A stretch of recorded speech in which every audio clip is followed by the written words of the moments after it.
सो जो चीजें बोर्ड से हटी हैं वो टॉपिक्स आपके एंट्रेंस के सिलेबस से भी हट जाएगा।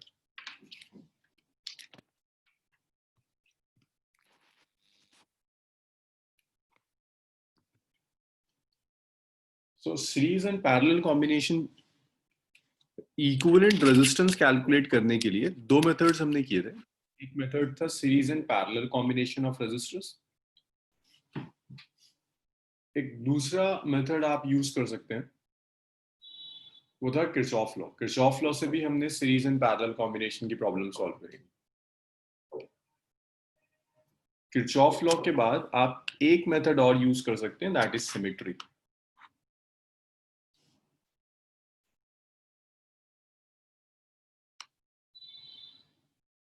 ये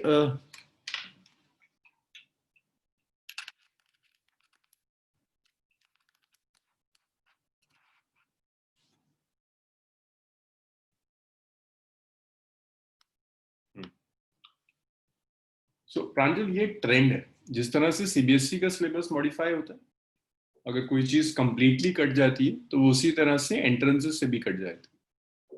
लास्ट ईयर्स कई सालों से यही ट्रेंड है। वैसे तो मैंने सब कुछ आपको करा दिया है। ये एक प्रॉब्लम्स होती हैं, problems on symmetry. Problems on symmetry.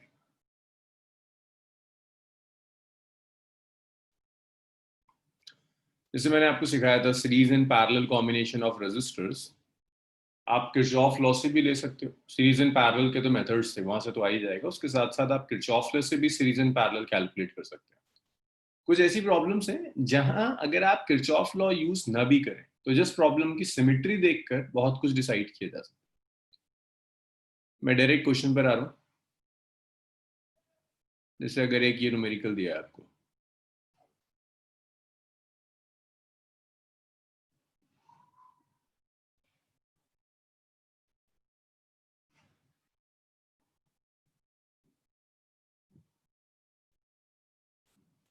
ये आपको सर्किट दिया है, ये रेजिस्टर्स है,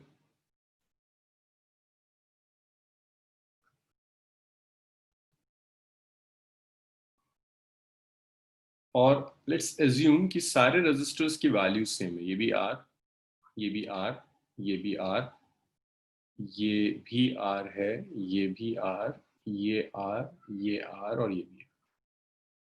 वो आपसे कहता है calculate equivalent resistance of the circuit. कोई पॉइंट दे दिया आपको, let's say A B point दे दिया।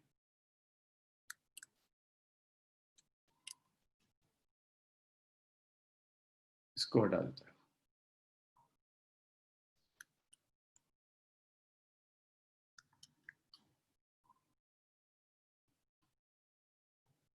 ये आपको सर्किट दिया है और यहाँ आपको दो पॉइंट्स दे दिए, this is point A and this is point B.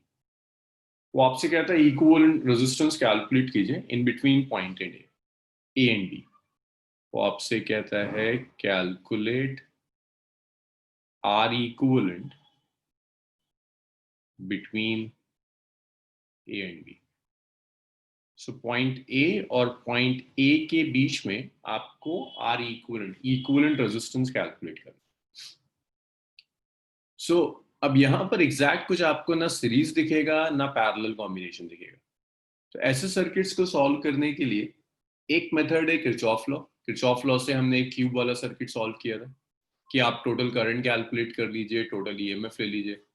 Total EMF और टोटल करंट का रेशियो आर इक्विवेलेंट के इक्वल होगा। दूसरा मेथड है, आप एक काम और कर सकते हैं, सिमेट्री देखो। अगर वो कह रहा है यहां पर इक्विवेलेंट रेजिस्टेंस लेना है, दैट मींस ए और बी पॉइंट्स के अक्रॉस आपने सेल कनेक्ट कर दिया। सेल ए और बी के अक्रॉस कनेक्टेड है। यहां से करंट आया और ये बाहर निकल गया। तो करंट की डायरेक्शन के पैरेलल आप एक एक्सिस देख सकते हो। ऐसा एक्सिस आपको ढूंढना है जिसके ऊपर की इमेज और नीचे की, ऊपर वाला पोर्शन और नीचे वाला पोर्शन एक दूसरे की मिरर इमेज। मैं दोबारा कह रहा हूं, एक एंड से करंट एंटर कर रहा है, दूसरे से बाहर आ रहा है। तो अगर आप एक ऐसा एक्सिस ढूंढ लें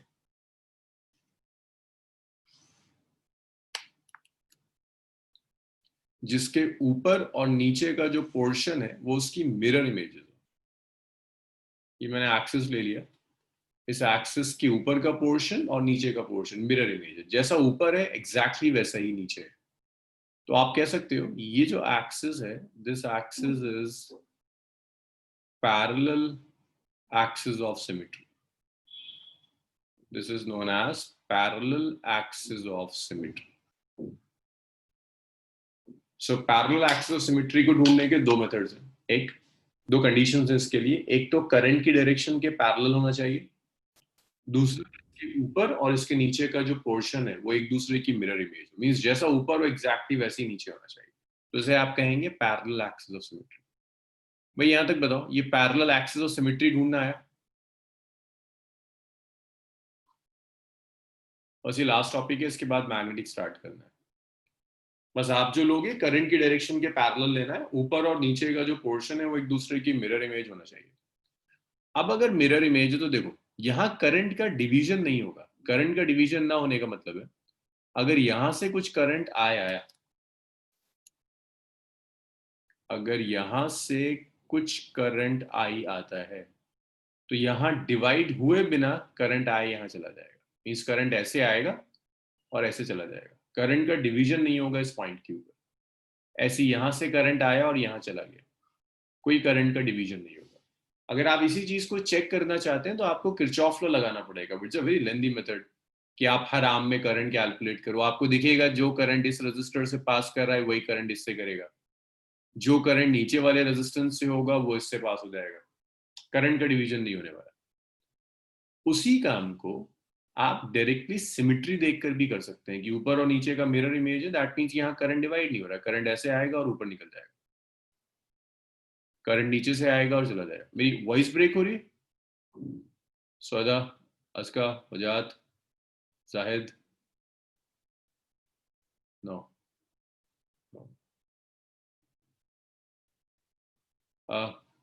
तौहीद तुम्हारे एंड से कोई प्रॉब्लम होगी यार, और तो किसी को परेशानी नहीं है दोबारा। एक सेकंड जुनैन, आता हूँ, आपके डाउट पर आ रहा हूँ अभी।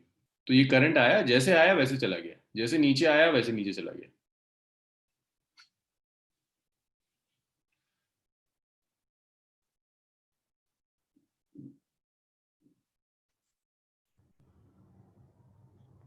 ओके, सो जैसे करंट ऊपर से आया वैसे चला गया, जैसे यहां से आ रहा है वैसे ही चला जाएगा। करंट का कोई यहाँ पर डिवीजन नहीं हो रहा।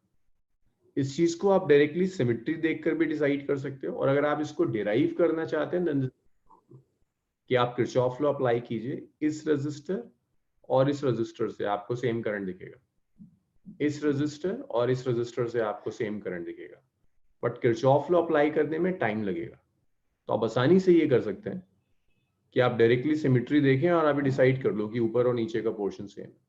अगर ऊपर और नीचे का पोर्शन सेम है, यहां करंट डिवाइड नहीं हो रहा, दैट मीन्स आप इस जॉइंट को ब्रेक कर सकते हैं। देखो, अगर आप इस जॉइंट को ब्रेक कर दो तो ये सर्किट किस कदर सिंप्लीफाई हो जाएगा।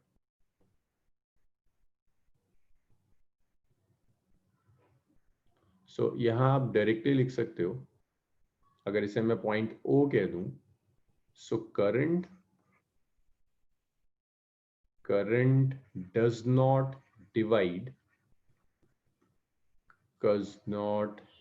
Divide, at point O. So current point O पर डिवाइड नहीं होगा, और करंट O डिवाइड ना होने का मतलब है आप इस सर्किट को कुछ ऐसे ड्रॉ कर सकते हैं। आपने ये लिया, आपको बहुत सीधा सीधा सीरीज एंड पैरेलल लिखना शुरू हो जाएगा कि आपने इसको ऐसे ड्रॉ कर दिया कि ये आया यहां और ये ऐसे चला गया, ये आया यहां से और ये ऐसे चला गया।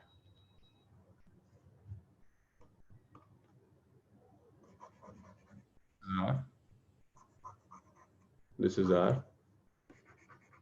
This is R, this is R, this is R, और ये भी रेजिस्टेंस आर हो गया। जैसा पोर्शन ऊपर एग्जैक्टली वैसा ही पोर्शन नीचे।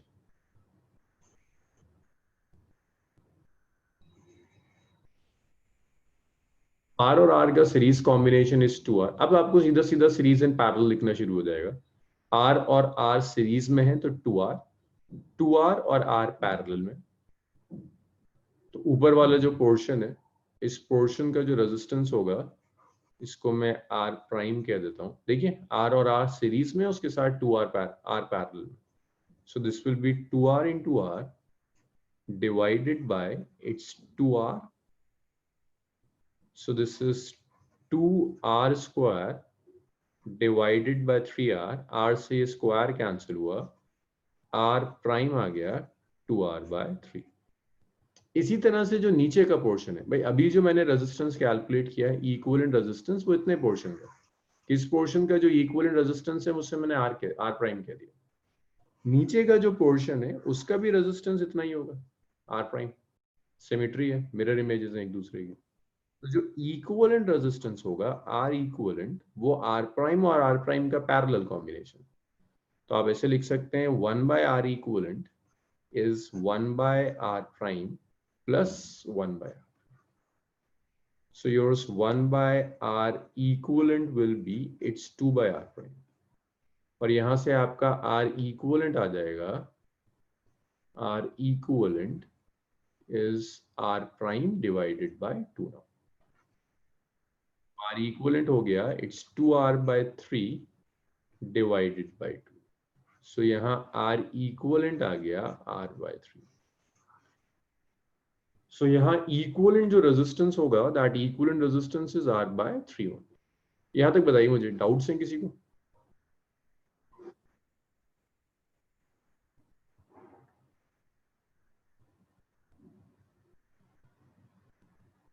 okay.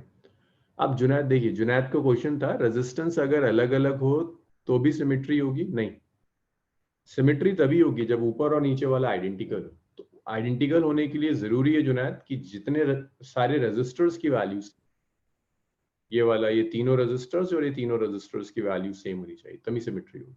अगर रेजिस्टर्स की वैल्यू अलग है तो फिर सिमेट्री नहीं मिलेगी, फिर तो आपको किरचॉफ लॉ के थ्रू लेना होगा। अब आप अगर ये, पहली चीज ये सर्किट तो नहीं आना इस साल, लेकिन अगर ये आता है तो आप सिमेट्री से करिए। सिमेट्री से आसानी से हो रहा है तो आप सिमेट्री से करिए, किरचॉफ लॉ से नहीं। अगर वो मेंशन कर दे कि किरचॉफ लॉ ही यूज करना है तो फिर तो अलग बात है, नहीं बच सकते। लेकिन अगर नहीं लिखा है तो आप इसे सिमेट्री से करिए, किरचॉफ लॉ से नहीं। इतना लिख लिया तो रब करें इसे।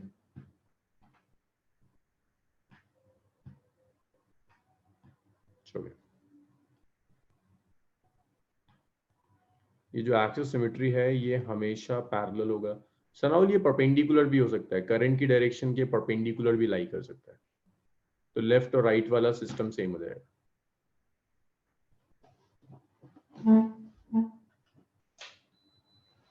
सिमेट्री में होता तो बहुत है, कई तरह की सिमेट्रीज हैं, पाथ सिमेट्री है, परपेंडिकुलर एक्सिस ऑफ सिमेट्री है, लेकिन कुछ आना नहीं है तो मैं बेवजह टाइम नहीं वेस्ट कर रहा इसमें। मैं इसे रब कर रहा हूं। Current, electricity over. Next topic is magnetics and magnetism. Magnetics and magnetism.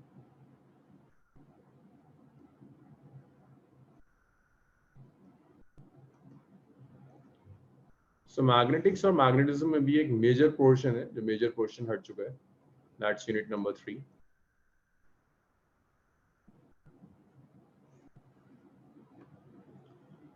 ये एनसीईआरटी के 2 चैप्टर्स कवर करेगा, एनसीईआरटी का chapter number 4 and chapter number 5। इसमें जो मेजर है वो चैप्टर नंबर 4 है। चैप्टर नंबर 4 में कुछ ज्यादा डिडक्ट नहीं हुआ, बट चैप्टर नंबर 5 में एक तो वैसे था ही नहीं कुछ भी। चैप्टर नंबर 5 बिल्कुल रिपीटेशन इलेक्ट्रोस्टैट का, जो कुछ भी आपने डाइपोल के लिए पढ़ा है वो सब मैग्नेट के लिए एज इट इज रिपीट करना होता है, और जो थोड़ा बहुत अलग था वो सब सिलेबस से कट चुका है। तो समझो सिर्फ और सिर्फ आपके पास एक मेजर चैप्टर नंबर 4 है करने के लिए। तो magnetics and magnetism start with the concept of magnetic field.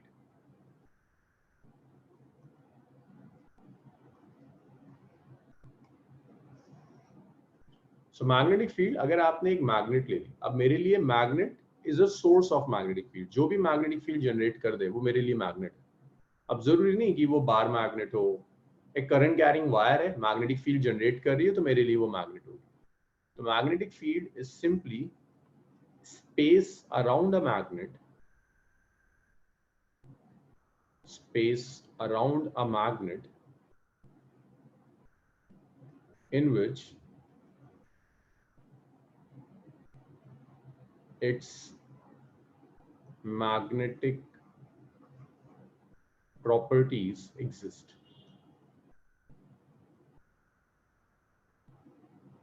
तो ये मैग्नेट के अराउंड एक स्पेस है, जिस स्पेस में उस मैग्नेट की मैग्नेटिक प्रॉपर्टीज एग्जिस्ट करती हैं, उस स्पेस को आप मैग्नेटिक फील्ड कहोगे।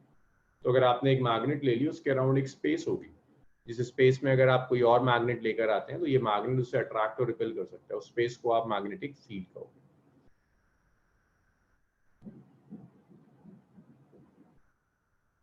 Magnetic field is a vector quantity.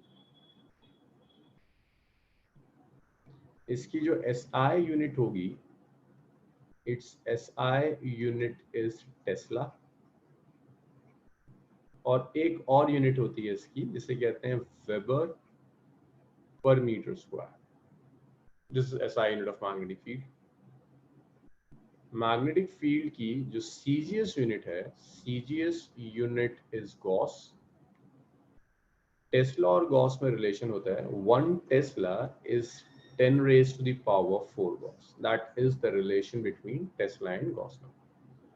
तो अब ये जो चैप्टर है मैग्नेटिक्स, ये तो जनरल है, मैग्नेटिक फील्ड दोनों के अंदर है, मैग्नेटिक्स में भी और मैग्नेटिज्म के अंदर। मैं फिलहाल स्टार्ट कर रहा हूं magnetics, chapter number 4 of NCERT, magnetics.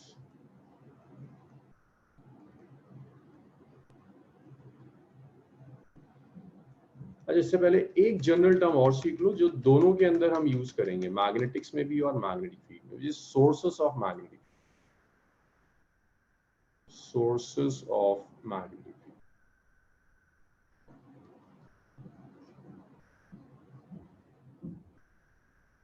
तो देखिए मैग्नेटिक फील्ड की क्या क्या सोर्सेस एग्जिस्ट करती है। मैग्नेटिक फील्ड सोर्सेस मींस वो सिस्टम जो मैग्नेटिक फील्ड जनरेट कर सकते हैं। तो जो सिस्टम मैग्नेटिक फील्ड जनरेट कर सकते हैं उसमें कई चीजें आती हैं। जैसे अगर आपने एक बार मैग्नेट ली, bar magnet it's a source of magnetic field. Bar magnet है तो मैग्नेटिक फील्ड जनरेट करेगी, it's a source of magnetic. Bar magnet के साथ साथ अगर आप एक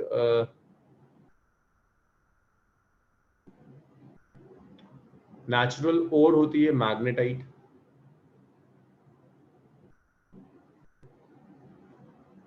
ये एक ओर है, ये ओर भी मैग्नेटिक फील्ड जनरेट करती है, नेचुरली अकरिंग है। इसके अलावा अगर आप एक करंट कैरिंग वायर ले लो, if you have a current carrying wire, तो ये करंट कैरिंग वायर भी मैग्नेटिक फील्ड जनरेट करेगी।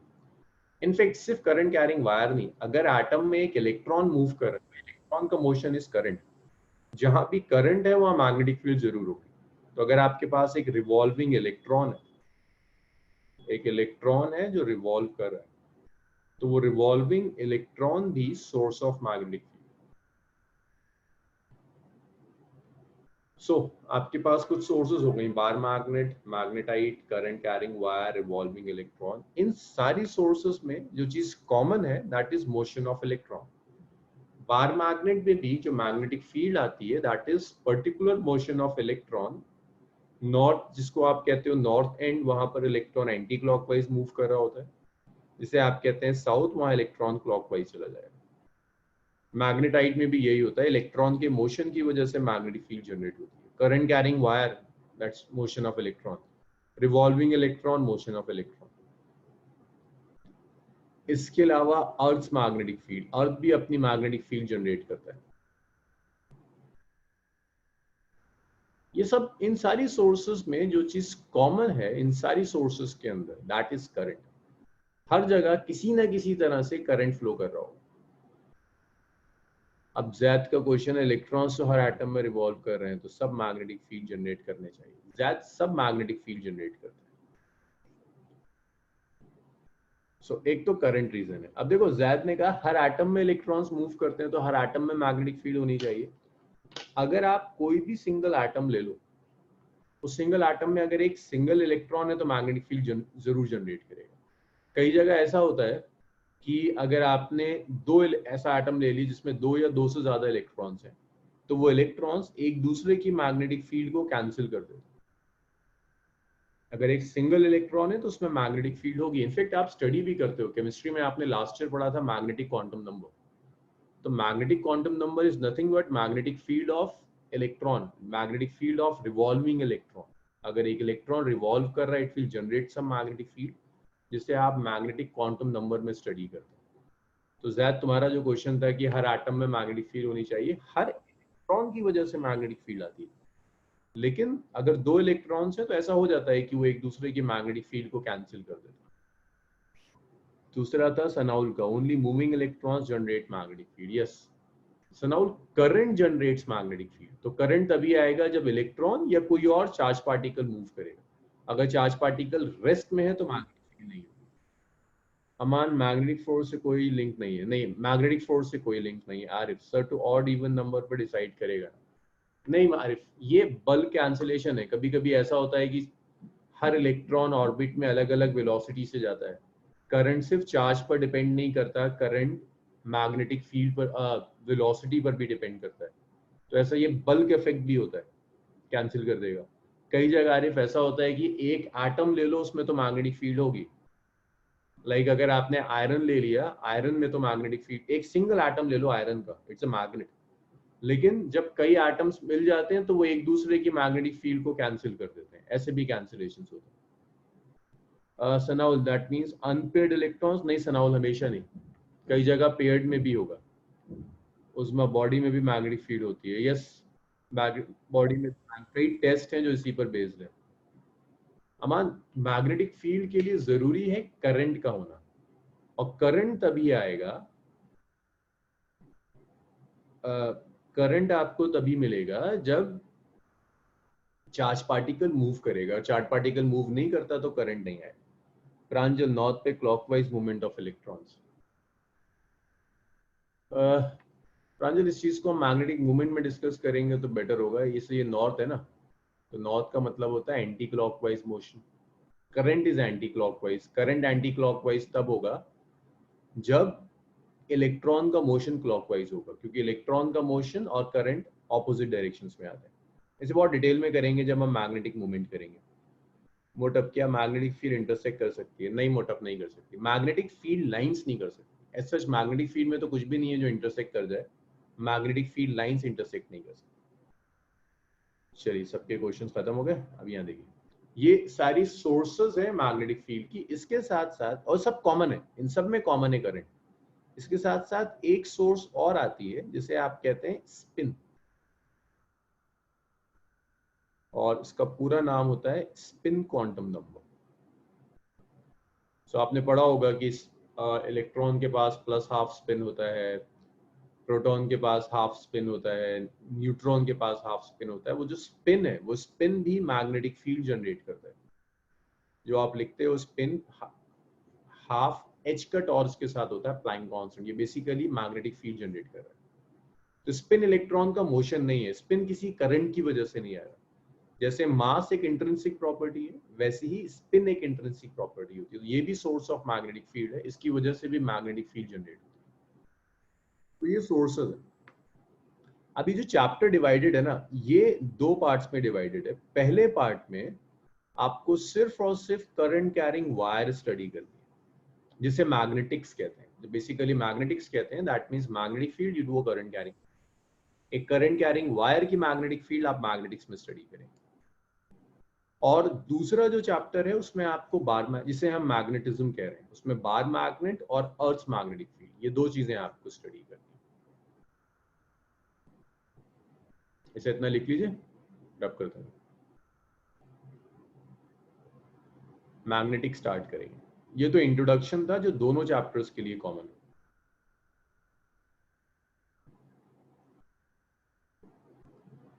चलिए चलिए, इसको रब करते हैं। So NCERT chapter number 4 magnetic start करते हैं। देखिए मैग्नेटिक स्टार्ट होता है with the Oersted experiment. Although Oersted experiment twelfth के सिलेबस में नहीं होता, ये तो आप क्लास 10th में पढ़कर आते हैं। हाँ, ऑर्स्टेड एक्सपेरिमेंट।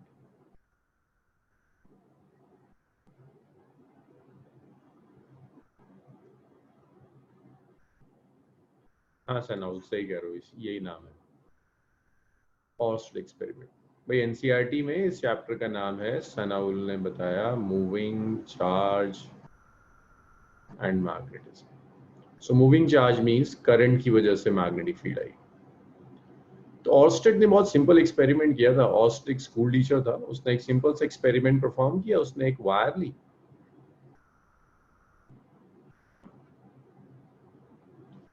उस वायर से करंट पास कराया। जैसे वो वायर से करंट पास कराता है, ये वायर आसपास आयरन के कुछ पीसेस थे, वायर उन आयरन के पीसेस को अट्रैक्ट करना शुरू कर देती है। तो वायर जैसे ही आयरन के पीसेस को अट्रैक्ट करती है, that means this current carrying wire behaves like a magnet. So this is Oersted experiment कि एक current carrying wire behaves as a magnet. Current carrying wire behave as a magnet।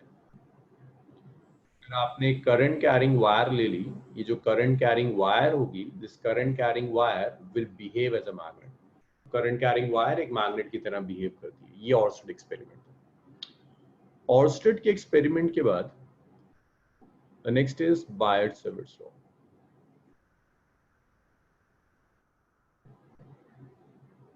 बायट-सैवर्ट्स law. इस batch में जितने लोग भी हैं almost सब मेरे साथ इलेक्ट्रिक फील्ड कर चुके हैं। इलेक्ट्रिक फील्ड कैलकुलेट करने के लिए हमने दो लॉज यूज किए थे। एक कूलम्स लॉ से फील्ड कैलकुलेट करते हैं, जिसमें पॉइंट चार्ज का एक्सप्रेशन आता है Q/4πε0r²। दूसरा हमने फील्ड कैलकुलेट करने के लिए गॉस लॉ सीखा। आपके सिलेबस में मैग्नेटिक्स में भी ऐसे दो लॉज हैं। एक जो कूलम्स लॉ से कुछ कुछ मैच करेगा, दैट्स बायट-सैवर्ट्स लॉ। दूसरा लॉ है जो गॉस लॉ के साथ मैच करेगा, that is ampere circuit law. सिर्फ ये दो लॉज आपको सीखने, फील्ड जनरेट करने। तो बायट और सैवर्ट्स ये दो लोग थे। तो इन्होंने एक बहुत सिंपल सा लॉ दिया। इन्होंने कहा अगर आपके पास एक करंट कैरिंग वायर है, मैं जानबूझ के इस वायर को कर्ल कर रहा हूँ ताकि ऐसा ना लगे कि ये सिर्फ स्ट्रेट वायर के लिए वैलिड है। आप कैसे भी एक करंट कैरिंग वायर ले लीजिए। इस करंट कैरिंग वायर में तुम एक स्मॉल एलिमेंट डिफाइन कर दो। Small element is DL.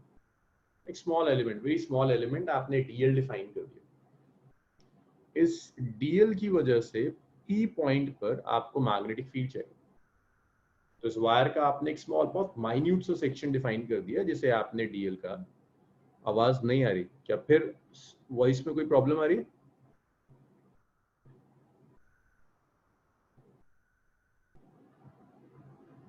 Clear है? आयशा बच्चे मेरे एंड से नहीं है इन सब, बाकी तो किसी के साथ प्रॉब्लम नहीं आ रही। ऐसे ही हो सकता है इंटरनेट कनेक्शन का इशू। एक बार लॉग आउट कर कर लॉग इन कर लो।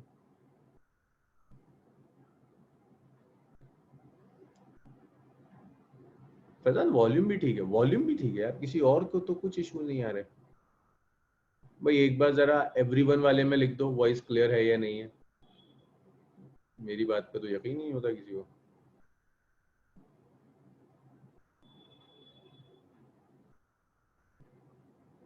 हाँ, सब क्लियर जा रहा है, ठीक है, चलो गुड।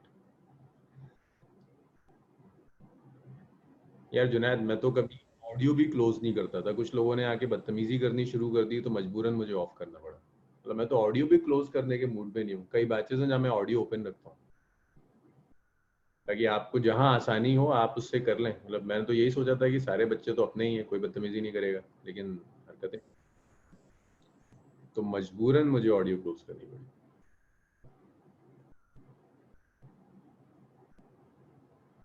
वो मेरे लिए बड़ा शॉकिंग था अगर हमारे बच्चे और,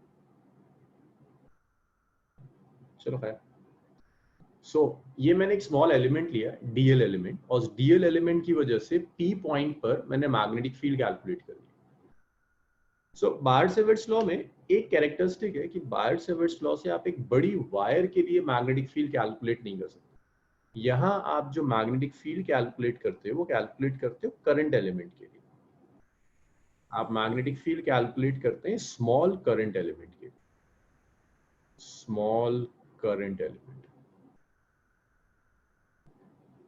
अगर एक स्मॉल करंट एलिमेंट है जिससे मैं आइडियल कहता हूं, इस स्मॉल करंट एलिमेंट के लिए आप मैग्नेटिक फील्ड कैलकुलेट कर सकते हैं। तो बायट-सेवर्ट्स लॉ में पूरी वायर एक बार में आप डील नहीं कर पाओगे, आपको स्मॉल करंट एलिमेंट के लिए मैग्नेटिक फील्ड मिलेगी। अब usually length is a scalar, but हम इस करंट एलिमेंट को एज अ वेक्टर ट्रीट करेंगे। हम लेंथ को थ्रू आउट मैग्नेटिक लेंथ को एज अ वेक्टर ट्रीट करते हैं, लेंथ को डायरेक्शन देते हैं। So direction of dl is same as current। जो भी डायरेक्शन करंट का होगा एग्जैक्टली वही डायरेक्शन dl का होगा। तो dl और करंट दोनों का डायरेक्शन सेम होगा। Small current element ideal, direction of dl is same as that of current. जो dl का डायरेक्शन आएगा वही करंट का होगा। सो लेंथ को करंट का डायरेक्शन प्रोवाइड करेंगे। ये पॉइंट P ले लिया। R P का पोजीशन वेक्टर है with respect to dl। So यहाँ पर जो आपका करंट एलिमेंट है, उस करंट एलिमेंट और P के बीच में जो सेपरेशन है दैट इज R। तो मैं ऐसे कह देता हूं R is position vector, R is position vector of point P with respect to dl। आपका जो करंट dl एलिमेंट dl है, उस dl एलिमेंट को हमने ओरिजिन माना हुआ है, तो उस dl की रिस्पेक्ट में P पॉइंट का पोजीशन वेक्टर R होगा। तो आप यहां से ना मैग्नेटिक फील्ड कैलकुलेट कर सकते हैं। So magnetic field due to dl at P। अब देखिए बायट-सेवर्ट्स लॉ हम डिराइव नहीं करते। बायट-सेवर्ट्स लॉ को यूज कर हम कई सिस्टम्स की मैग्नेटिक फील्ड डिराइव करेंगे, बिल्कुल उसी तरह से जैसे हमने कभी कूलम्ब्स लॉ डिराइव नहीं किया था। कूलम्ब्स लॉ यूज कर बहुत कुछ डिराइव किया। तो बायट-सेवर्ट्स लॉ कहता है अकॉर्डिंग टू बायट-सेवर्ट्स लॉ, जो मैग्नेटिक फील्ड होगी स्मॉल एलिमेंट की dB, this is mu not by 4 pi current I dl cross R divided by R।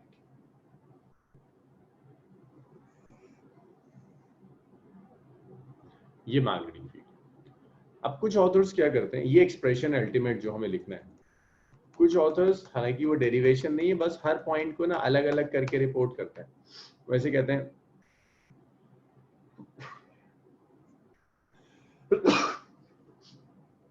कि जो magnetic field is proportional to ideal, dl का direction same क्यों कर रहे हैं, अलग ले लो तो क्या होगा। अमान डीएल जितनी भी कैलकुलेशंस हैं, जितने भी रिलेशंस हैं, उन सबको यही कन्वेंशन लेकर लिखा जाता है कि लेंथ करंट की डायरेक्शन में। अगर आप चेंज कर देंगे तो आपका रिजल्ट किसी के साथ मैच नहीं करेगा। बिल्कुल वैसे ही जैसे गॉस लॉ में एरिया वेक्टर का डायरेक्शन आउटवर्ड्स नॉर्मल लेते थे, आप अगर इनवर्स नॉर्मल ले लें तो क्या फर्क पड़ेगा, सिर्फ आपका आंसर और दूसरे का आंसर मैच नहीं कर रहा हो। So these are conventions. So magnetic field is directly proportional to ideal. This is inversely proportional to r square. This is proportional to sine theta, where theta is the angle between dl and this r. dl और r के बीच में जो angle है, that angle is theta. The magnetic field is proportional to ideal. It's inversely proportional to r square. It's proportional to sine theta. तो जब आप combine करेंगे तो magnetic field is proportional to its ideal sine theta divided by R square. जब आप proportional का sign हटा दोगे तो आप एक कांस्टेंट यूज करोगे, तो एक कांस्टेंट होगा k, so that is k ideal sine theta divided by R square. तो कुछ ऐसे हम मैग्नेटिक फील्ड कैलकुलेट करेंगे, it's k ideal sine theta by R square. So length element पर डिपेंड करिए, कुछ वैसा है जैसे कूलम्स लॉ में इलेक्ट्रिक फील्ड चार्ज पर डिपेंड करती है, inversely proportional to R square. Coulomb's law में फील्ड आर स्क्वायर के साथ जाती है। बस ये साइन थीटा एक नई टर्म आ रही है। कूलम्स लॉ में एंगल पर कुछ डिपेंड नहीं करता, यहाँ पर एंगल पर डिपेंड करेगा। अब ये k कांस्टेंट ऑफ प्रोपोर्शनलिटी है, अलग अलग सिस्टम ऑफ यूनिट्स में इस k की वैल्यू अलग अलग होगी। अगर आप SI यूनिट लेते हो, SI यूनिट में इस k को हम लिखते हैं it's mu not divided by 4 पाई। बिल्कुल वैसे ही जैसे कूलम्स लॉ में लिखा करते थे 1/4 पाई एप्सिलॉन नॉट, ये होगा म्यू नॉट बाय 4 पाई। यहाँ जो म्यू नॉट है, इस म्यू नॉट को कहते हैं this is absolute permittivity. This mu naught is absolute permittivity of free space. So जैसे मीडियम इलेक्ट्रिक फील्ड को अफेक्ट करता है, और जब मीडियम इलेक्ट्रिक फील्ड को अफेक्ट करता है तो हम एप्सिलॉन यूज करते हैं, परमिएबिलिटी। इसी तरह से मीडियम मैग्नेटिक फील्ड को भी अफेक्ट करता है, यहाँ परमिटिविटी यूज करते हैं जी। बस वहां पर परमिएबिलिटी था, यहाँ परमिटिविटी है, बिल्कुल चीज वही है। तो ये आपको सिर्फ ये बता रहा है dependency of magnetic field on medium, dependency of magnetic field on medium, magnetic field medium. तो मैग्नेटिक फील्ड मीडियम पर कैसे डिपेंड करेगी, that is given by this mu naught. अलग अलग मीडियम्स के लिए म्यू की वैल्यू अलग होती है। जब हम नॉट लगा देते हैं that means this is for free space. तो ये आपको बताएगा मीडियम मैग्नेटिक फील्ड को कैसे अफेक्ट कर रहा है। इतना लिख लीजिए, फिर आगे बढ़ते हैं। किसी के डाउट है तो बताओ मुझे।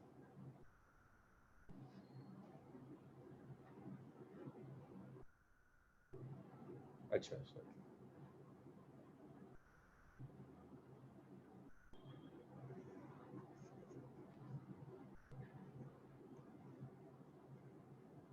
Okay, permeability.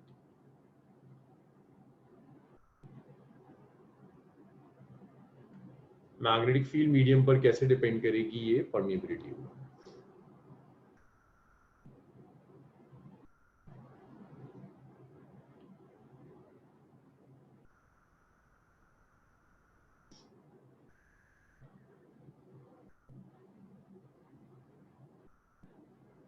जब इतना लिख लो तो मुझे बताओ, फिर डाउट है तो और बताइए।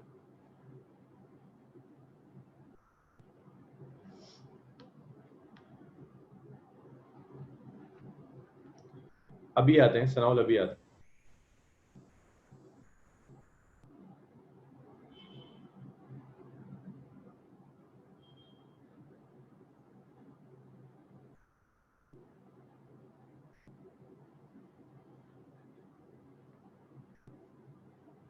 डीबी अर्शद मैग्नेटिक फील्ड है, magnetic field due to dl at P which dB. Small element की वजह से जो मैग्नेटिक फील्ड है उसे मैं डीबी कहता हूं।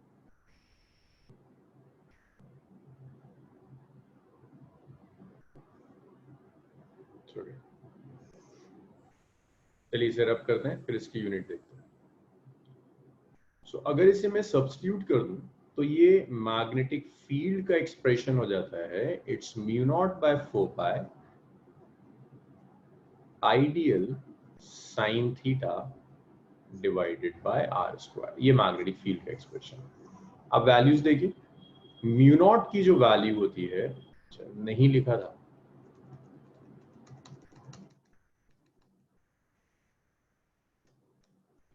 देखो जोएब लिखो यार, जब तक तुम लोग यूनिट कैलकुलेट करना, जरा जोएब लिख ले, तब तक तुम लोग जरा कैलकुलेट करो यूनिट क्या होगी।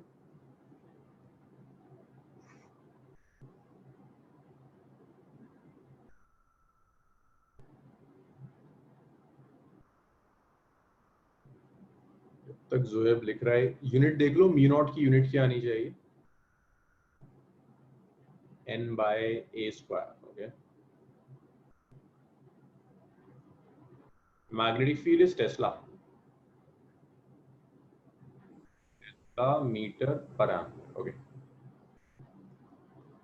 तो देखो अगर ये वैल्यूज रख दें तो ये मैग्नेटिक फील्ड का एक्सप्रेशन हो जाएगा mu not by 4 pi ideal sine theta divided by R square. ये मैग्नेटिक फील्ड का एक्सप्रेशन है। तो अगर हम यहां से, और म्यू नॉट की जो वैल्यू होती है, म्यू नॉट की वैल्यू होती है 4 पाई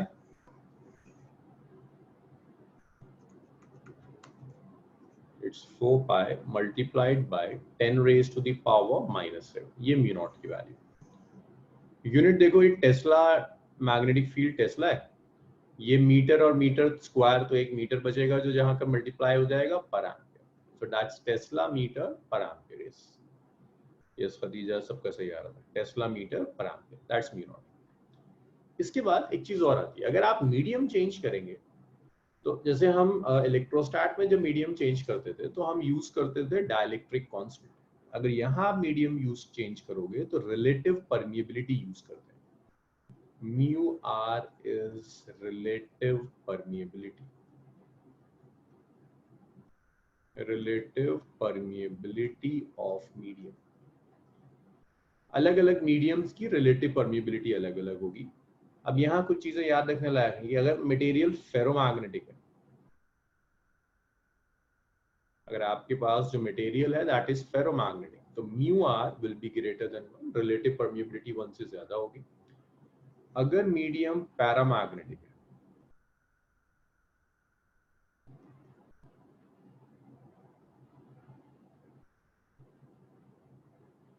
या ये तुम परमिटिविटी और परमिएबिलिटी मुझे कंफ्यूज करो, एक मिनट मैं कहीं चेक कर लेता हूँ।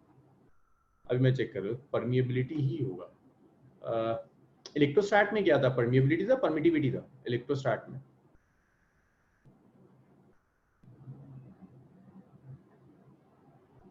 इलेक्ट्रोस्टैट में परमिटिविटी था, तो ये परमिएबिलिटी है।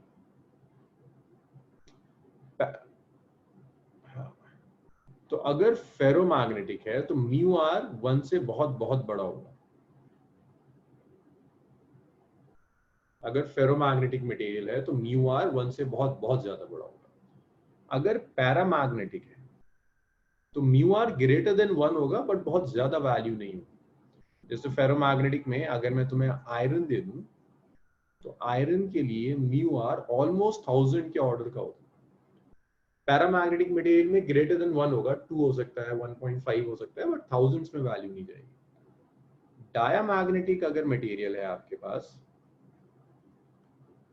डायामैग्नेटिक, तो mu R less than 1। Ferro, para और डायामैग्नेटिक ये बहुत डिटेल में हुआ करता था, इस साल सिलेबस से ये हट गया है, लेकिन ये टर्म्स आपके लिए नई नहीं है। आप ये टर्म्स केमिस्ट्री में ज्यादा डिटेल में पढ़ते रहते हैं। तो अगर फेरोमैग्नेटिक मटेरियल है लाइक आयरन, तो म्यू आर की वैल्यू थाउजेंड्स के ऑर्डर की होगी। पैरामैग्नेटिक है ग्रेटर देन 1 होगा, डायामैग्नेटिक है तो वैल्यू लेस देन 1 हो जाएगी। तो यहाँ से आप अंदाजा लगा सकते हैं कि डायामैग्नेटिक में लेस देन 1 है। डायामैग्नेटिक के अंदर म्यू आर की वैल्यू लेस देन 1 है, तो मैग्नेटिक फील्ड डिक्रीज हो जाएगी एयर के कंपेरिजन। तो अगर कोई और मीडियम है तो आप सिर्फ ये करोगे, म्यू नॉट के साथ म्यू आर मल्टीप्लाई करोगे। अगर कोई और मीडियम है तो आप जस्ट म्यू नॉट को म्यू आर के साथ मल्टीप्लाई कर दो, तो mu not mu R by 4 pi ideal sine theta by R square, mu R से मल्टीप्लाई कर दो, दैट्स इट। सो ये बार्टसेविट्स लॉ है। अब आप इसको कई फॉर्म्स में कन्वर्ट कर सकते हैं। वो आपसे एक्सपेक्ट करता है कि इसे आप वेक्टर फॉर्म में कन्वर्ट कीजिए, आप इसे करंट डेंसिटी की फॉर्म में लिखिए, आप इसे चार्ज की वेलोसिटी की फॉर्म में लिखिए। तो देखो सेम लॉ है, इसको अलग अलग फॉर्म्स में लिखना है। सो ये आ गया आई, यहां मैंने स्मॉल एलिमेंट लिया डीएल। डीएल का डायरेक्शन वही है जो करंट का डायरेक्शन है। यहाँ पॉइंट है, पॉइंट पर आप मैग्नेटिक फील्ड कैलकुलेट कर रहे हो।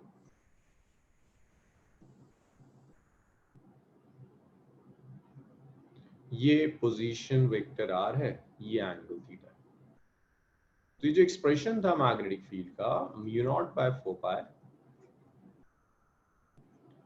Ideal sine theta divided by R square. आप इसमें एक आसान काम कर सकते हैं, आप आर से ऊपर नीचे मल्टीप्लाई कर दो, आप न्यूमरेटर और डिनोमिनेटर दोनों को आर से मल्टीप्लाई कर दीजिए। मैं जस्ट वेक्टर फॉर्म में लाना चाहता हूँ। तो ये एक्सप्रेशन मैग्नेटिक फील्ड का हो जाएगा, it's mu not by 4 pi, it's I dl r sin theta divided by r cube. ये कुछ वैसी कैलकुलेशंस है जैसी हमने कूलम्स लॉ को वेक्टर फॉर्म में एक्सप्रेस करने के लिए कही। अब ये जो dl r sin थीटा है, इस dl भी वेक्टर r भी vector sin theta where theta is angle between them, इसे आप लिख सकते हो dl क्रॉस r। तो इसे आप dl क्रॉस r लिख दीजिए। तो वेक्टर फॉर्म में मैग्नेटिक फील्ड का एक्सप्रेशन हो जाएगा dB इन वेक्टर फॉर्म।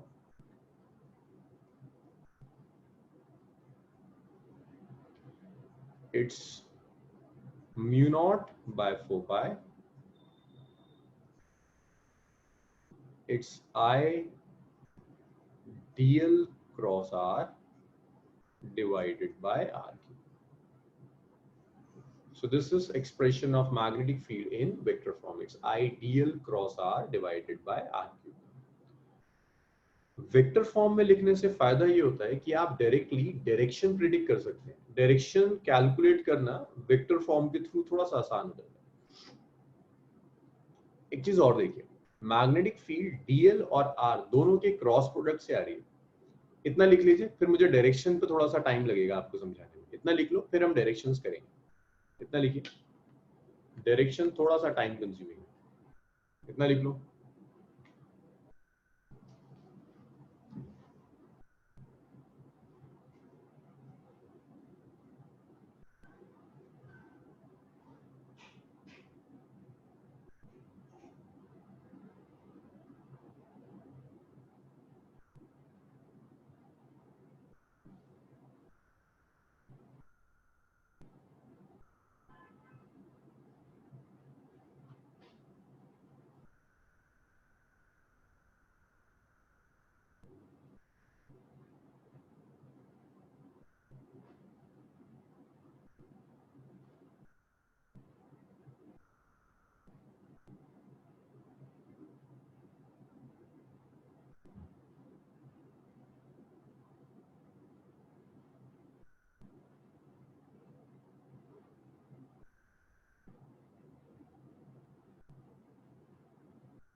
हाँ जी, सो अमान का क्या क्वेश्चन, अभी तो ये एलिमेंट इंटीग्रेट करना पड़ेगा। अमान, अगर एक बड़ी वायर के लिए आप कैलकुलेट करना चाहते हैं तो आपको इंटीग्रेट करना होगा, लेकिन अगर आप स्मॉल एलिमेंट के लिए रख रहे हो, अगर आप कहते हो मेरा एलिमेंट है ही स्मॉल, डीएल है, इसके लिए निकालना है, तो फिर इंटीग्रेट करने की जरूरत नहीं। अब सुनिए, magnetics chapter number 4, chapter number 5 and chapter number 6, इसमें एक मेजर पोर्शन है डायरेक्शन डिसाइड करने का। अगर आप डायरेक्शन डिसाइड नहीं कर सकते तो आप न्यूमेरिकल हैंडल नहीं कर पाओगे। डायरेक्शन के लिए आपने बहुत सारे रूल्स, क्योंकि स्कूल में आप लोग कर ही रहे हो, Fleming's left hand rule, Fleming's right hand rule, thumb rule, कई रूल्स हैं। हम सिर्फ एक सिंगल रूल पढ़ेंगे, राइट हैंड थंब रूल। ये राइट हैंड थंब रूल, अगर किसी ने मेरे साथ वेक्टर्स पढ़ा है, क्रॉस प्रोडक्ट पढ़ा है, तो वहां भी राइट हैंड थंब रूल हम यूज करते थे। हमने टॉर्क में भी यूज किया राइट हैंड थंब रूल। सिर्फ एक right hand thumb rule use करेंगे और उससे हम सारी चीजें कैलकुलेट करेंगे। तो राइट हैंड थंब रूल समझने के लिए तो आपको क्लियर कट दिखना चाहिए कि प्लेन एक्स वाई प्लेन क्या है, वाई जेड प्लेन क्या है, एक्स जेड प्लेन क्या है। ज्यादातर लोग जानते हैं, बस थोड़ा सा मैं डिटेल लेके चल रहा हूँ। सो देखो, अगर मैंने आपको एक्स वाई और जेड एक्सिस क्या क्या होंगे, एक्स एक्सिस, सो देखिए, अच्छा ये उल्टा हो रहा है।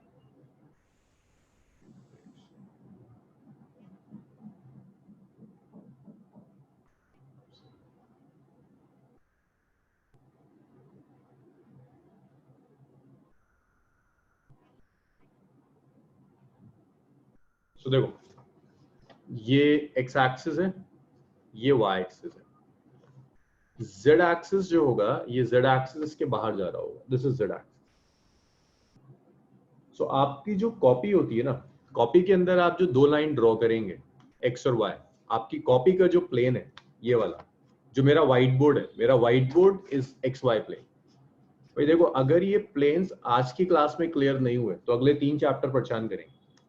जो आपकी कॉपी का प्लेन है या मेरा व्हाइट बोर्ड का जो प्लेन है, that plane is X Y plane. लेकिन अगर मैं ये वाला प्लेन ले रहा हूं, ये तो एक्स वाई हो गया, एक्स और ये जेड वाला, लाइक अगर मैं ऐसे लिख देता हूं, ऐसे अगर मैं एक प्लेन ले लेता हूं, अगर मैंने ये वाला प्लेन लिया हुआ है, this is X Y plane, लेकिन अगर मैंने ये वाला प्लेन लिया हुआ है एक वाई एक्सिस के अलॉन्ग और एक जेड एक्सिस के along, this is X Y board का प्लेन। अगर मैं ऐसा एक प्लेन ले रहा हूं, एक y के अलॉन्ग और एक z के अलॉन्ग, एक y के अलॉन्ग और एक बाहर आ रहा है z के अलॉन्ग, इस प्लेन को हम कहेंगे दिस इज yz प्लेन। तो अगर आप कॉपी ले लो, अपनी कॉपी को ऐसे रखो, so this is X Y, copy ले लो उसे ऐसे रखो, दिस इज yz, और अगर आप कॉपी लेकर उसको ऐसे रख दो, ऐसे रख दिया आपने copy, so this is xz plane. एक एक्स एक्सिस के अलॉन्ग है, एक बाहर आ रहा है, बाहर मेरा z एक्सिस होता है, इसे हम xz प्लेन कहेंगे। तो ये 3 प्लेन्स हैं, एक्स वाई कॉपी का plane, y z plane, x, ये 3 प्लेन्स हैं आपके पास, x Y, Y z and x z. वो ये प्लेन्स क्लियर है? क्योंकि मैं सारी कहानी जितनी भी आपको कराऊंगा, मैं ना फ्लेमिंग्स का लेफ्ट हैंड यूज करूंगा ना राइट हैंड यूज करूंगा, कुछ नहीं, हम सीधा सीधा प्लेन्स के थ्रू ही लग रहे हैं, और प्लेन्स के थ्रू कन्वीनियंट रहता है।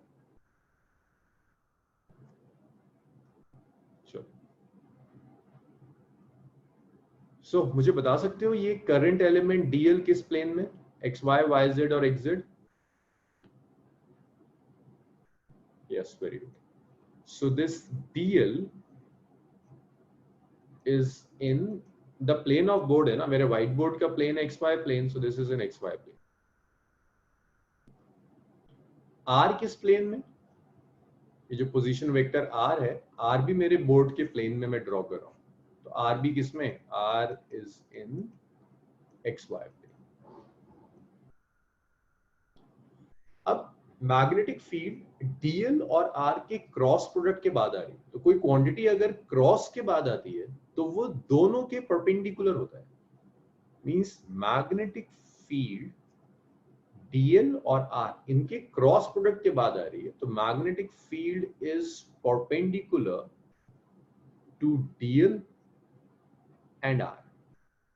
दोनों के म्यूचुअली परपेंडिकुलर होगी, एक के नहीं, डीएल के भी परपेंडिकुलर होनी चाहिए और आर के भी परपेंडिकुलर होनी चाहिए। तो डीएल और आर के परपेंडिकुलर जो एक्स वाई प्लेन के अलोंग होगा, that is along Z axis, that is along Z axis. So magnetic field dl और आर के प्लेन के परपेंडिकुलर में आएगी, मैग्नेटिक फील्ड कहां जाएगी? जेड एक्सिस के अलोंग। अब जेड एक्सिस के अलोंग भी दो ऑप्शंस हैं, प्लस जेड एक्सिस भी हो सकता है और माइनस जेड एक्सिस भी हो सकता है। ऐसा भी हो सकता है कि बाहर आ रहा हूं पॉजिटिव जेड एक्सिस के अलोंग, भी हो सकता है अंदर जा रहा हूं इनवर्स नेगेटिव जेड एक्सिस के अलोंग। तो ये पॉजिटिव जेड के अलोंग भी एग्जिस्ट कर सकता है और नेगेटिव के अलोंग भी मैग्नेटिक फील्ड एग्जिस्ट कर सकता है। अब एग्जैक्टली इनवर्ड्स होगी या आउटवर्ड्स होगी, सो उसके लिए हम right hand thumb rule use करेंगे। सो देखो, यहाँ सिर्फ राइट हैंड थंब रूल आने से काम नहीं चलेगा, कुछ चीजें आपको डायरेक्टली भी प्रिडिक्ट करनी होगी कि ओके तुम्हारी सारी चीजें एक्स वाई प्लेन में है, तो magnetic field X Y plane के परपेंडिकुलर होनी चाहिए। एक्स वाई प्लेन के परपेंडिकुलर का क्या मतलब है? जेड एक्सिस, तो सब कुछ जेड एक्सिस के अलॉन्ग होना चाहिए। तो देखो राइट हैंड थंब रूल हम अप्लाई कैसे करते हैं, फिर इस पेपर से समझ में आसानी से आएगा आपको। ये है करंट और ये आर हो जाएगा। भाई राइट हैंड थंब रूल अगर आज नहीं सीखा तो अगले 3 चैप्टर्स गए। ये है आपको दिया हुआ वायर। सो करंट जा रहा है ऊपर, ये करंट का डायरेक्शन है और ये आर का डायरेक्शन है, ये आर आ गया, ये पोजीशन वेक्टर आर हो गया। Right hand thumb rule apply करने का तरीका है भाई सब सब अपने हाथ उठाओ ऊपर, करंट की डायरेक्शन में रखो, जहां भी करंट जा रहा है वहां फिंगर रखो। करंट ऊपर जा रहा है, फिंगर ऊपर रखो। घर वाले समझे क्या कर रहा है, कोई बात नहीं, ऊपर करो। देखे मुझे कि फिंगर ऊपर है, दिख तो नहीं रहा मुझे, है फिंगर ऊपर रखो करंट की डायरेक्शन में। अब आपको पॉइंट की तरफ कर्ल करना है। फिंगर देखो अपवर्ड्स, आप में से कुछ लोग ऐसे रखेंगे, कुछ लोग ऐसे रखेंगे, कुछ लोग ऐसे रखेंगे। करंट ऊपर है ना, ऊपर ही तो रखना है, ऐसे भी रख सकते हैं, ऐसे भी रख सकते हैं, ऐसे भी रख सकते हैं, ऐसे भी रख सकते हैं। अब सिर्फ करंट की डायरेक्शन में नहीं रखना, करंट की डायरेक्शन में रखकर पॉइंट की तरफ कर्ल भी करना। करंट की डायरेक्शन में रखकर पॉइंट की तरफ कर्ल भी करना। तो ऐसे रखो कि पॉइंट की तरफ कर्ल कर पाओ। तो मैंने ऐसे रखा ऊपर और पॉइंट की तरफ कर्ल कर दिया। जब मैंने इसे पॉइंट की तरफ कर्ल कर दिया तो थंब इनवर्ड्स जा रहा है, ऊपर रखा, पॉइंट की तरफ कर्ल कर दिया, थंब इनवर्ड्स जा रहा है। तो मैग्नेटिक, जिस पॉइंट पर हम मैग्नेटिक फील्ड ले रहे हैं, पी पॉइंट, जिस पॉइंट पर हम मैग्नेटिक फील्ड ले रहे हैं उस पॉइंट की तरफ लेकर जाना। तो करंट की डायरेक्शन में रखा और पी की तरफ कर्ल कर दिया, थंब इनवर्ड्स जा रहा है, that means your magnetic field is inwards या नेगेटिव जेड एक्सिस इनवर्ड्स। अब देखिए इसमें गलतियां क्या क्या होती हैं। आप में से कुछ लोग ऐसे रखेंगे, कर्ल नहीं होगा, मतलब हाथ टूट जाएगा लेकिन पॉइंट की तरफ कर्ल नहीं हो पाएगा, तो ये पॉसिबिलिटी नहीं है। कुछ लोग ऐसे रखोगे, देखो ऐसे भी कर्ल नहीं होगा, कुछ ऐसे रखेंगे अब भी कर्ल नहीं होगा। तरीका एक ही, करंट की डायरेक्शन में रखिए, पॉइंट की तरफ कर्ल कर दीजिए, थंब इनवर्ड्स होगा, नेगेटिव जेड। सो देखो यहाँ पर, तो ये जो मैंने ड्रॉ किया हुआ है, करंट अपवर्ड्स है, अपवर्ड्स रखा, पॉइंट की तरफ कर्ल कर दिया, थंब इनवर्ड्स जा रहा है into the plane of board. जब आप इस चीज को कॉपी में ड्रॉ करोगे तो आपका थंब कॉपी के अंदर जाएगा, इनवर्ड्स जाएगा, तो ये डायरेक्शन ऑफ मैग्नेटिक फील्ड हो जाएगा। सो राइट हैंड थंब रूल कहता है, place your finger, place your finger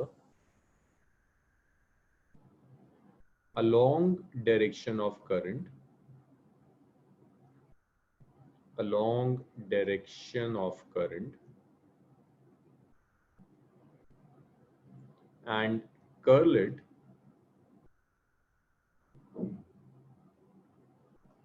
towards the point, and curl it towards the point। तो आपने करंट के अलोंग रख दिया और पॉइंट की तरफ कर्ल कर दिया। थंब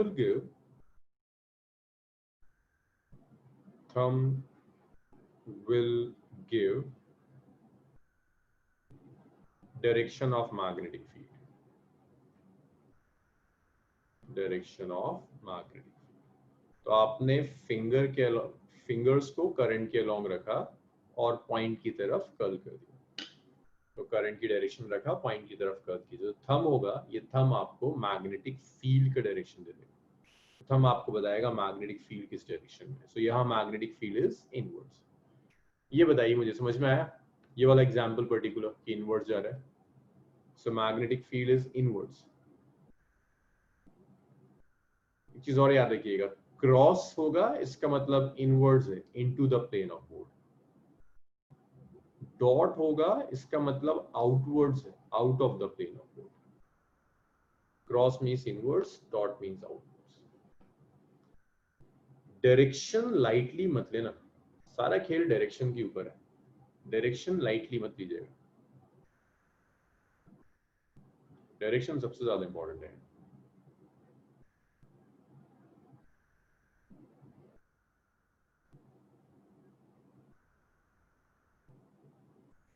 लिख लीजिए फिर आगे बढ़े।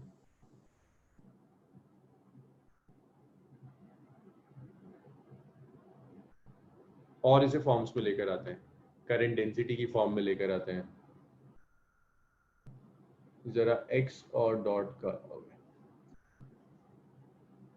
देखो खदीजा, क्रॉस जो है ना, क्रॉस का मतलब होता है into the plane of board. अगर कुछ इनवर्ड्स जा रहा है, जैसे आपकी कॉपी है, आप एक पेन लो और उसे इनवर्ड्स रख दो, तो जो इनवर्ड्स डायरेक्शन होगा उसको हम क्रॉस से रिप्रेजेंट करेंगे। जैसे यहाँ मैग्नेटिक फील्ड इनवर्ड्स थी, और अगर आपकी कॉपी से बाहर आ रहा है, out of the plane of, जैसे ये कॉपी है इससे ऐसे बाहर जा रहा है आउट ऑफ द प्लेन, उसको हम डॉट से रिप्रेजेंट करेंगे, उसे हम आउटवर्ड्स कहते हैं। समान सर थंब भी तो करंट की डायरेक्शन में रख सकते हैं। अमान उससे कंफ्यूजन होंगी, वो सिर्फ स्ट्रेट वायर के लिए वैलिड है, जैसे ही हम सर्कुलर वायर में आएंगे तुम कंफ्यूज हो जाओगे, इसीलिए मैं वहां जाना नहीं चाह रहा उस मेथड। हम एक सिंगल मेथड करेंगे जो सब जगह एप्लीकेबल हो, बस उससे मैं बचना चाह रहा हूँ।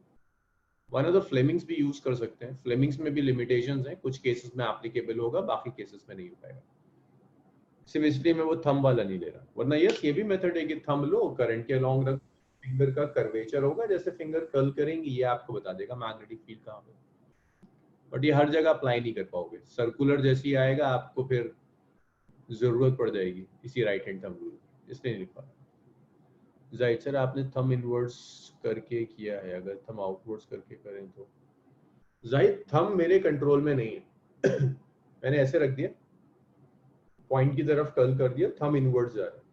मैं ऐसे रखूंगा तो पॉइंट की तरफ कर्ल नहीं कर पाऊंगा, खुद रख कर देखो, कॉपी में लो, करंट ऐसे रख लो और पॉइंट की तरफ कर्ल करने की कोशिश करो, फिंगर कर्ल नहीं होगी।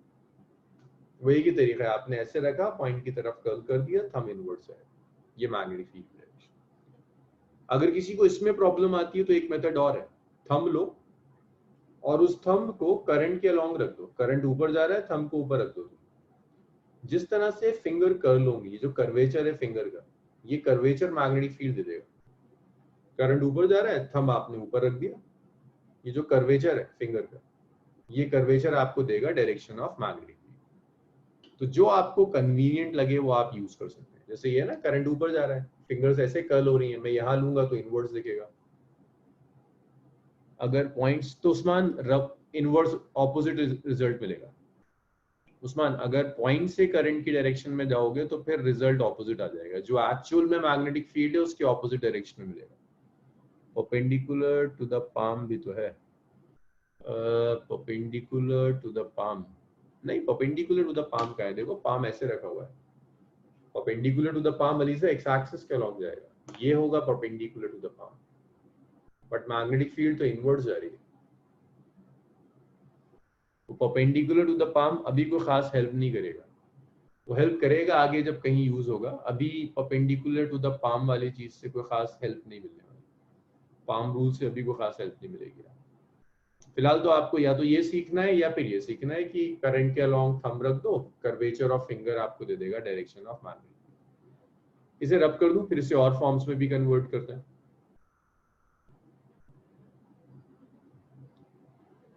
जब भी चीजें वेक्टर फॉर्म, अमान ये आपकी मर्जी है, आप इसे यूज करें या आप इसे यूज करें, है तो सेम चीज ना, इसका क्रॉस प्रोडक्ट ओपन करके ही तो ये बनता है। अगर आपको चीजें आई कैप, जे कैप, के कैप की फॉर्म में दी है तो कन्वीनियंट होता है कि आप इसे यूज कर लीजिए, एंगल दिया है तो आप इसे यूज कर लीजिए। चलिए इसे रब करते हैं और इसे और फॉर्म्स में कन्वर्ट करते हैं। ये सब 1 मार्कर क्वेश्चंस आया करते थे पहले, कहता था वेक्टर फॉर्म है, अब इसे करंट डेंसिटी की फॉर्म में कन्वर्ट कर दो। मोटा वायर के ऊपर मैग्नेटिक फील्ड बायर्ट-सैविट्ज लॉ से नहीं मिलेगी। अगर एक वायर है उसके ऊपर मैग्नेटिक फील्ड कैलकुलेट करनी हो तो एम्पीयर-सर्किटल लॉ चाहिए, बायर्ट-सैविट्ज लॉ नहीं देगा। बायर्ट-सैविट्ज लॉ हमेशा वायर के बाहर देगा, एम्पीयर-सर्किटल लॉ करेंगे वो देगा आपको वायर के ऊपर। Ideal cross R divided by R cube, ये मैग्नेटिक फील्ड का एक्सप्रेशन वेक्टर फॉर्म है। इसे कहता है करंट डेंसिटी की टर्म्स में कन्वर्ट कर दीजिए, वो आपसे कहता है इसे कन्वर्ट कर दीजिए इन टर्म्स ऑफ करंट डेंसिटी। तो करंट डेंसिटी को J से रिप्रेजेंट करते हैं, करंट डेंसिटी को ऐसे लिख सकते हैं, current density is current divided by area. तो आप यहां से करंट को लिख सकते हो, इसे तो करंट डेंसिटी वेक्टर है, तो आप करंट को लिख सकते हो it's J multiplied by A। तो यहाँ इस I की जगह J इंटू A लिख देते हैं। सो मैग्नेटिक फील्ड का एक्सप्रेशन होगा mu naught over 4 pi, it's J into A dl cross R divided by R।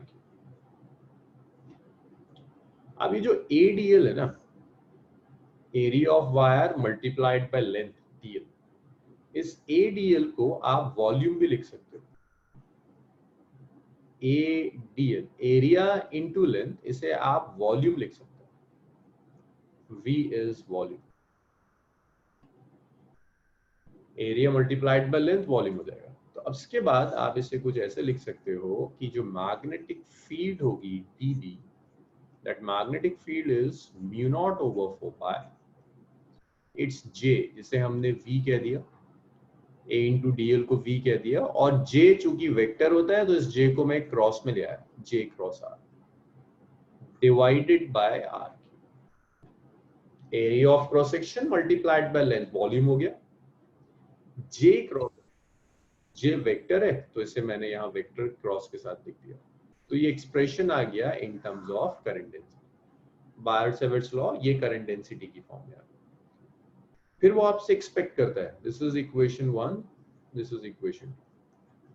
फिर वो आपसे कहता है कि अच्छा करंट डेंसिटी हो गया, बायर-सेवर्ट्स लॉ को चार्ज और वेलोसिटी की टर्म्स में कन्वर्ट करो। So in terms of charge and velocity,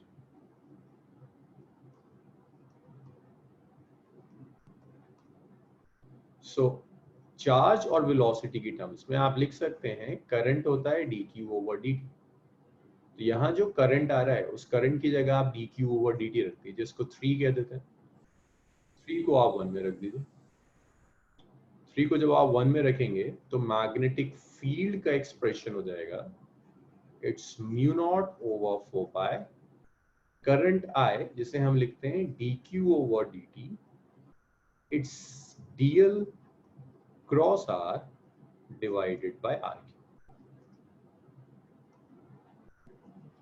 सो ये जो dl ओवर dt है भाई, length over time, dl over dt को आप वेलोसिटी कहोगे, तो ये जो dl ओवर dt है इसको आप वेलोसिटी कहेंगे।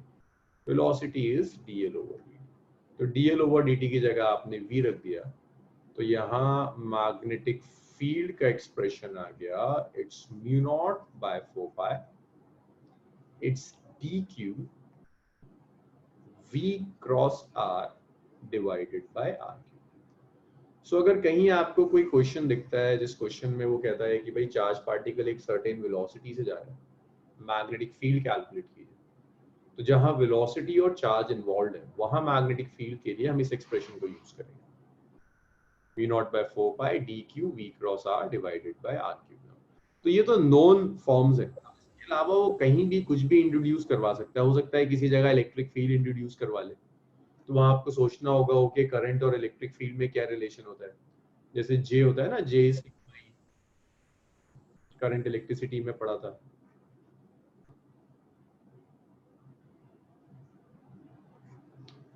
वॉल्यूम वाले में किस टाइप से करंट डेंसिटी जहां भी देगा ना तुम्हें जुनैद, वहां करंट डेंसिटी जहां भी देगा जुनैद, वहां पर आपको वॉल्यूम वाला एक्सप्रेशन यूज करना है। अस्का सर, आई को डॉट प्रोडक्ट क्यों नहीं लिया इन सेकंड में? डॉट सिर्फ इसलिए नहीं लिया इसका क्योंकि मैग्नेटिक फील्ड तो वेक्टर है, तो दो वेक्टर्स का अगर आप डॉट लो लोगे तो एंड प्रोडक्ट तो स्केलर हो जाएगा। एंड प्रोडक्ट वेक्टर तभी आ सकता है जब आप दो वेक्टर्स का क्रॉस ले, जे डॉट ए, जे डॉट ए। अच्छा यहां पर अगर आप यहां जे डॉट ए लोगे, J dot A dl cross are,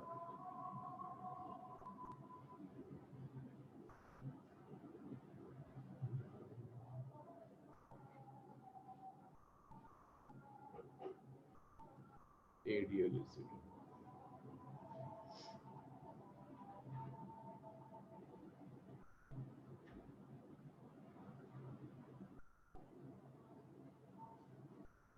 अगर आप जे डॉट ए लेंगी तो ये आएगा जे ए कॉस थीटा।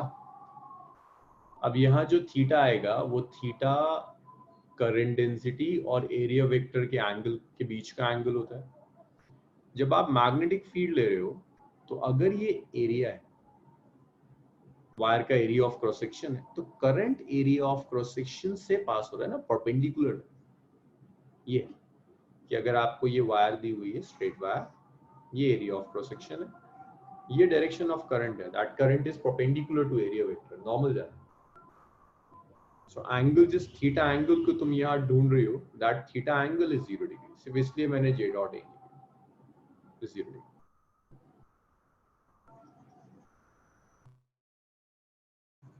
चलिए इतना नोट कीजिए, फिर एक न्यूमेरिकल देखते हैं, अभी थोड़ा सा टाइम पर है।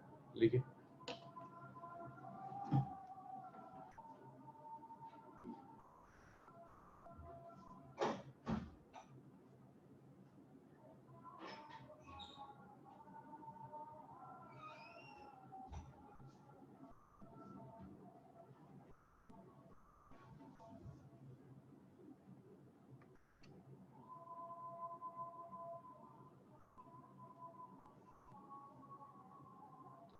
मैं इतना लिख लो तो बताऊं मुझको।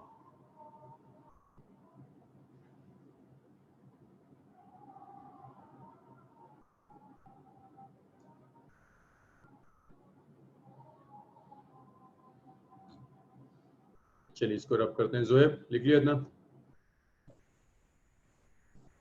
जोहा, समीर, नगमा, चलिए इसे रब करते हैं।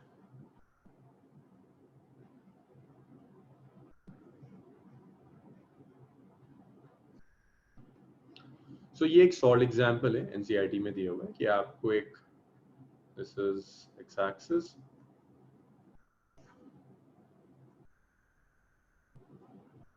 This is Y axis,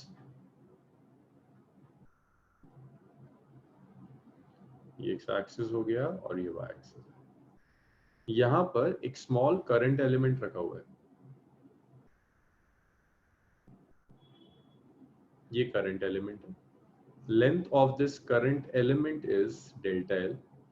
This is carrying some current I. Say this current element is carrying some current of 10 ampere. यहाँ मैंने पॉइंट ले लिया, करंट एलिमेंट से इस पॉइंट तक का जो सेपरेशन है, दैट सेपरेशन इज 10 मीटर, और डेल्टा एल गिवन है 10 raise to the power -4 metre दिया हुआ है। वो आपसे कहता है calculate magnetic field, calculate magnetic field at P.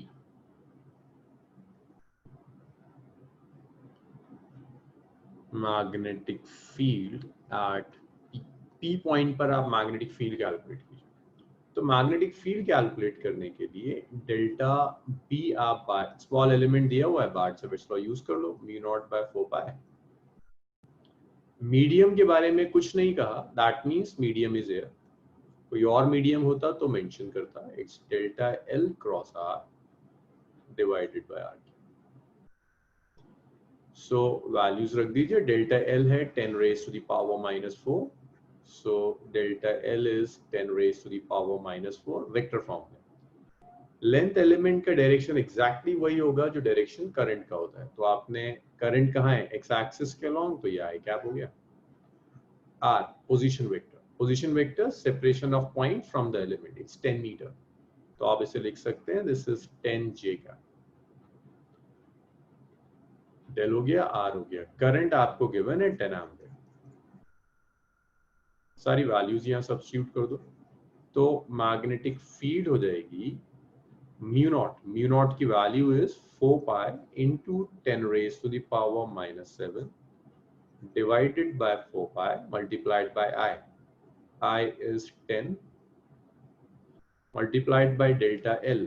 Delta L is raised to the power -4 I cap cross R. R is 10 J cap divided by R cube, तो magnitude का cube 10 cube हो जाएगा। सो 4 पाई से ये 4 पाई कैंसिल हुआ, तो magnetic field का expression हो गया, सब बाहर ले आओ, 10 raised to the power minus 7 multiplied by 10 multiplied by 10 raised to the power minus 4 multiplied by 10 divided by 10 cube. It's I cross U. So ये मैग्नेटिक फील्ड का एक्सप्रेशन आ गया, -7 -4 -11 और 2 -9 और फिर 3 ऊपर से और चला जाएगा, -12 हो जाएगा, -12। और ये थोड़ा सा याद रखना होगा, क्रॉस जब मैंने डाइपोल में कराया था तब भी सिखाया था कि I क्रॉस J को K लिख सकते हैं, IJK होता है, 10 raised to the power -12 K। So this is magnetic field delta B, 10 raised power -12 K cap। K cap का मतलब क्या है? Z एक्सिस के लॉन्ग। अगर आप इसी चीज को राइट हैंड थंब रूल से कंफर्म करना चाहते हैं कि ये जो डायरेक्शन आ रहा है, आप करंट के लॉन्ग रख दीजिए, पॉइंट की तरफ कर्ल कीजिए, ऐसे रखा, करंट एक्स एक्सिस के लॉन्ग है, पॉइंट ऊपर जा रहा है, ऊपर कर्ल कर दीजिए, थंब बाहर आएगा, बाहर मींस Z एक्सिस के लॉन्ग।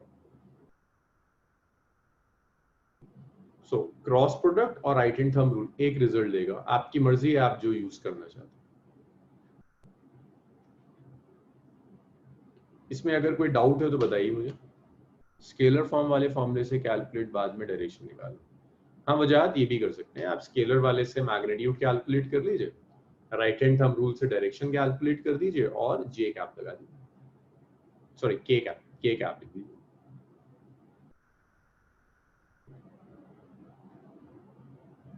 एक ही बात है, कोई फर्क नहीं पड़ेगा, एंगल इज 90 डिग्री।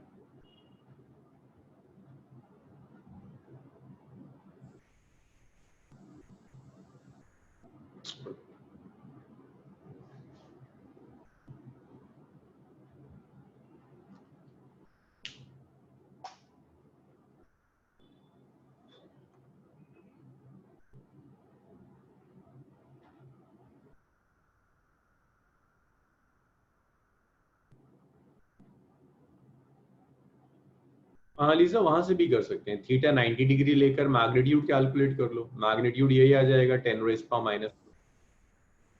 उसके बाद राइट हैंड थंब रूल से डायरेक्शन ले लो, डायरेक्शन इज के कैप से मल्टीप्लाई कर दो, सेम रिजल्ट आएगा।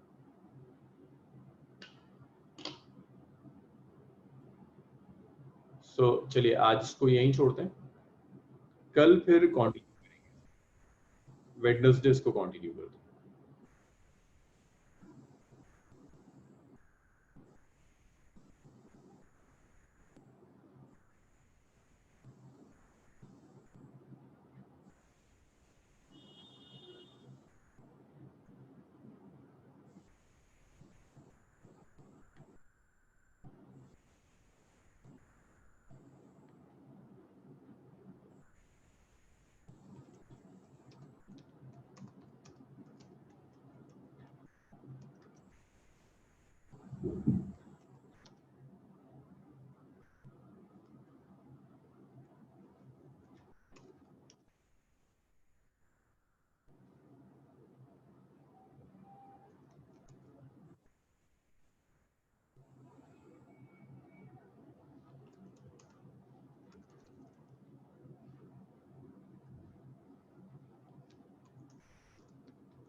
चलो आज इसको यहीं छोड़ते हैं।